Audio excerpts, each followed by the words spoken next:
Areva est-il sauvé? Il est trop tôt pour le dire, mais ce qui est sûr, c'est qu'une étape fondamentale vient d'être franchie pour le groupe nucléaire au bord de la faillite. Après de longues et difficiles négociations, EDF, son grand client, a accepté de voler à son secours. Il va lui racheter son activité réacteur sur la base d'une valeur de 2,7 milliards d'euros. Pour Areva, c'est un peu un retour à la case départ, quand il y avait d'un côté l'activité combustible, tout ce qui est uranium, chez Cogema, et de l'autre côté l'activité réacteur, donc la chaudière nucléaire, qui était chez Framatome. On sait bien que c'est l'État qui a imposé ce schéma pour sauver Areva. Areva et EDF sont deux groupes publics qui ne se sont pas toujours très bien entendus par le passé, c'est un euphémisme.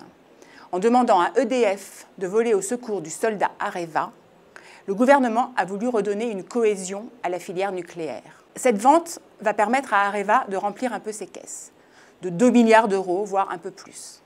C'est énorme, mais ça ne suffira pas pour sauver Areva de la faillite. C'est de 7 milliards d'euros dont le groupe a besoin sur les 3 prochaines années. Alors EDF s'est engagé à assurer un certain nombre de contrats qui vont représenter entre un tiers et la moitié du chiffre d'affaires d'Areva. C'est bien, mais Areva va aussi devoir trouver de nouveaux clients pour boucler ses fins de mois. Après, les salariés vont être lourdement mis à contribution. 6 000 postes vont être supprimés sur 44 000 dans le groupe aujourd'hui. Enfin, le contribuable va devoir payer. Le gouvernement a promis de renflouer Areva. De combien?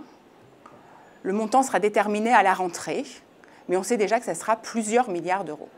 Ce n'est pas tout. Plusieurs épées de Damoclès planent encore sur Areva. Il y a d'abord le chantier de l'EPR finlandais, qui a déjà dérapé de 5 milliards d'euros et sur lequel plane encore un risque de plusieurs milliards d'euros. Alors là aussi, l'État a promis qu'il en prendrait une partie à sa charge, mais on ne sait pas ni combien, ni selon quelle modalité. Et puis, il y a le chantier de l'EPR de Flamanville, sur lequel on a trouvé des anomalies sur une cuve. Alors des tests sont en cours, on aura les résultats début 2016. Mais si ces résultats sont mauvais, c'est une nouvelle bombe qui explosera dans le ciel d'Areva.